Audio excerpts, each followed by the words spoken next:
Hi, everybody.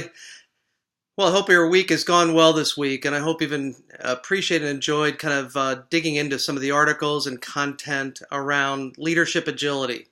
And I think as all of you have posted and participated in the discussions, in each of your discussions about your top 5 attributes from an Agile leadership perspective, I think what I really appreciate is you've all embraced the concept of not just what Agile leadership is, but why it's so important from a leadership perspective to be more agile and display agile leadership.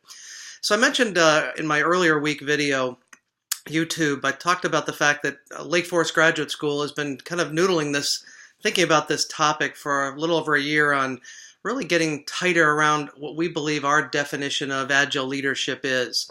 And as we thought about it a lot and started brainstorming on various attributes, just like in a small way you have all done this week, we gathered a lot of collective information from all of us and really looked at agile leadership from a number of different perspectives. And as we got through and looked and waded through all the information and details, we wound up determining for ourselves that for us, agile leadership kind of broke down and was kind of broken down into kind of 6 key facets.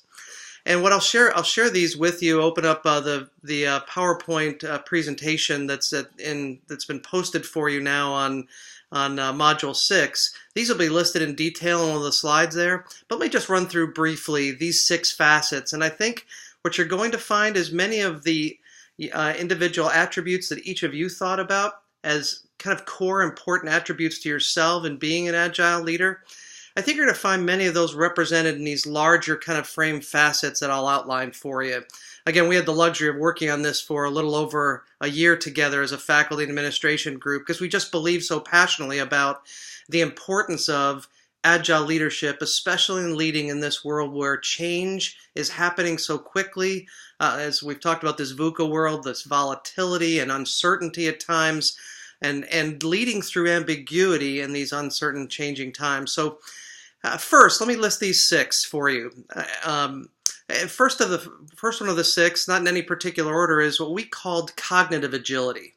Now, it sounds kind of fancy, doesn't it? But fundamentally, we're talking about here, cognitive agility is this ability to process differing incoming stimulus or stimuli and hold on and manipulate information from many different forms in real time. Kind of managing your own mind from an agile leadership perspective with the dynamic conditions you're dealing with. And then ultimately, through this cognitive agility, being able to anticipate or predict based upon patterns or things that you may have seen before or recognized before based upon experience. So it's really much about the mind, cognitively, kind of sensing what's going on, this ability to process, again, this differing incoming stimulus and information, kind of hold, manipulate. I often use the term reflect on it in this information in real time. And then within this dynamic kind of condition you're in, begin to anticipate and predict what may happen or what may need to happen for your organization in terms of being able to move it quicker.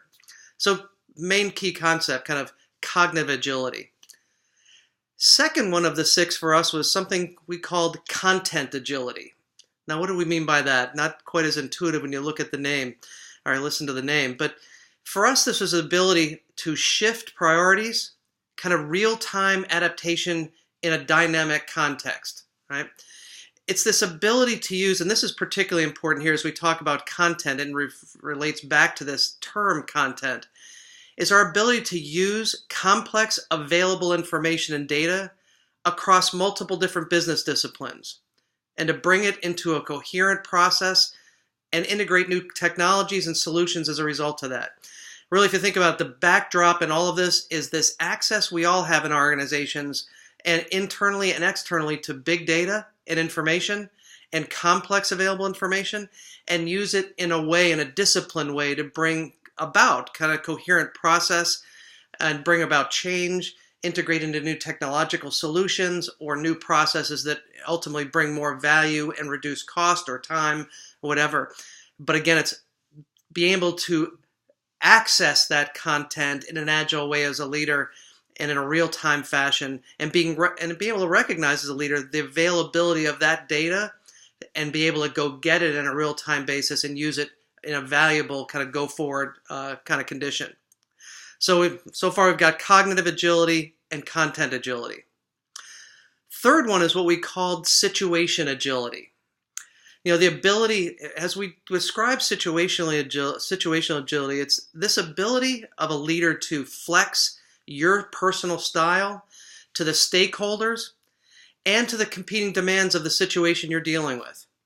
Ultimately, know how to drive for results in a kind of different operational situations that you're facing and adapt to get to the ultimate goal, to what you all are working towards and to what you've defined as success in what you're trying to achieve, whether it be through your strategic vision, and or strategy for your organization. So this situational agility, this adaptive and flexible capability of a leader to ultimately know how to drive and get different results in different situations based upon, again, their ability to flex and adapt their style to meet the situational conditions that they're facing.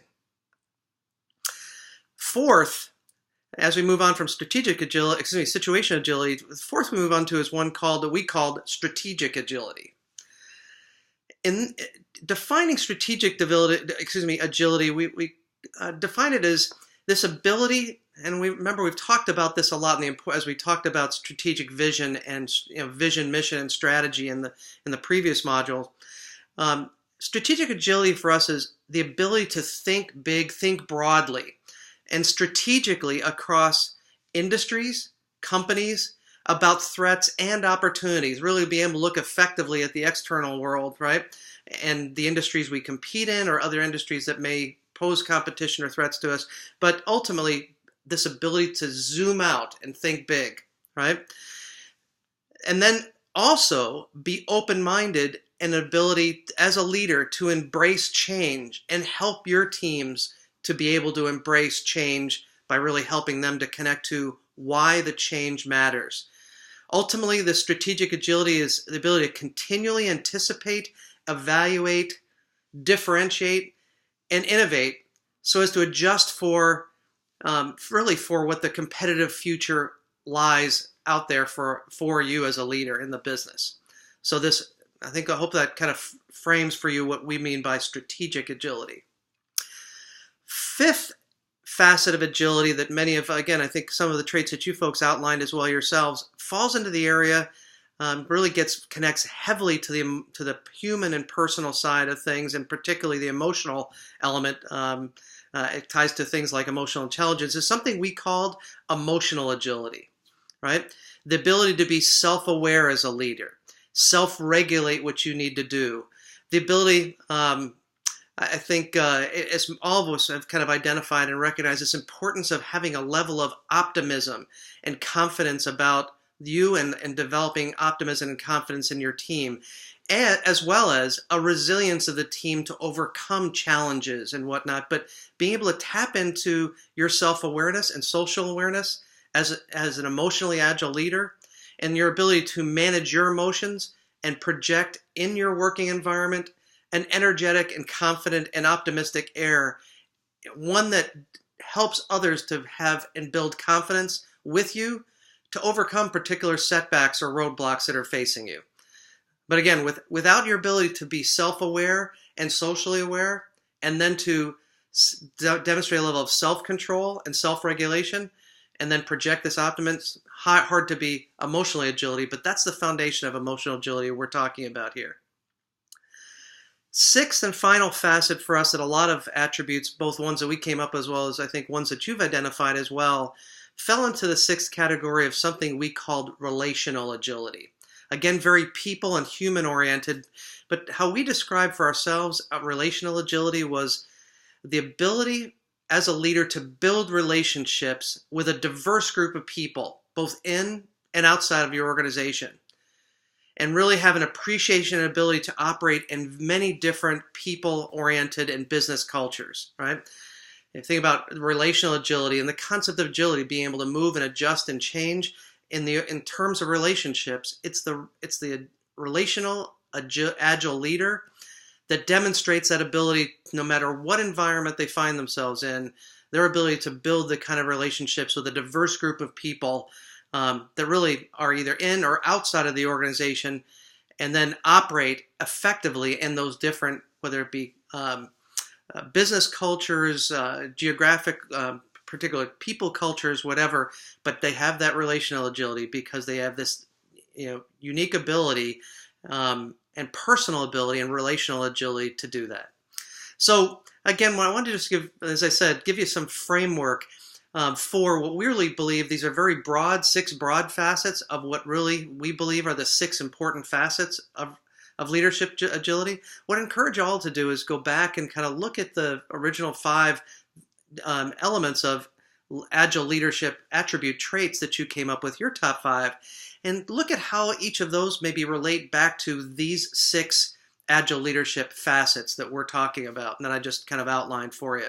As I said, I'll open up here shortly the PowerPoint that outlines these 6 facets in the PowerPoint presentation. I think you'll find them very valuable, but they really, in our minds as a faculty and school, really kind of set a great framework for helping people understand what do we really mean. When we're talking about being able to be an Agile leader, we are talking about having this cognitive agility, having the ability to use big information and data, and this content agility as we described, have situational agility to flex and adapt in situations, and as that's is certainly very broad but very important in terms of adaptive ability. Strategic agility as our ability to think broadly and think big and embrace and encourage others to embrace change. The emotional agility that I mentioned, the self-regulation and self-awareness and social awareness that allows us to manage emotions and project an energetic air and recover from setbacks and help our organization to do that as well. And as well as finishing up, as I mentioned again, this relational agility piece, the ability to build relationships with this broad group of people in and outside the organization, and an appreciation to operate and capability to operate in a much different situation no matter what you're placed in. So, as I said, think back on those, relate to those and the ones that you have put forward yourself, and see where they fit in those particular elements. I think you'll find these to be kind of capturing really the important, all the important attributes and kind of 6 core facets that I think really will help you as leaders if you contemplate those and how you really stack up against those and your abilities in those areas to move forward as an Agile leader. Talk to you more here shortly.